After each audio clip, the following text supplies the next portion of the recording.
متجر رائع للغاية، مرتب، عجبتني المدخل التاريخي بالنسبة للنادي، الصور التاريخية الجميلة اللي تؤرخ أشياء كثيرة، منظم،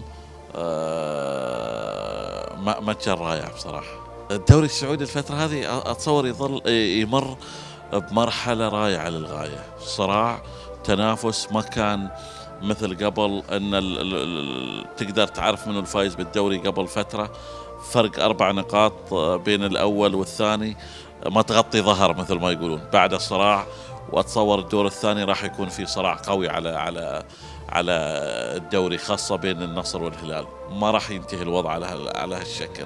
أتمنى الأهلي يدخل، أتمنى الأهلي إنه يكون طرف في الدور الثاني. الأهلي يعطي حلاوة أخرى للمنافسة على الدوري السعودي. المركز الرابع أتصور مركز ما يليق بالنادي الأهلي في الوضع الحالي. الأهلي مر السنتين أو 3 سنوات اللي طافوا مرحلة رائعة جدا للأهلي، مرحلة جميلة للأهلي. الأهلي يحتاج أن يعود في المرحلة القادمة. الأهلي يستطيع أن يعود.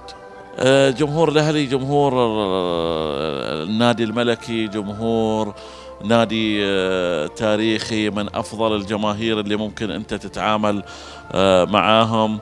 إدارة الأهلي من أرقى الإدارات اللي احنا كإعلاميين ممكن نتعامل مع إدارة نادي ليس في المملكة لكن في دول الخليج.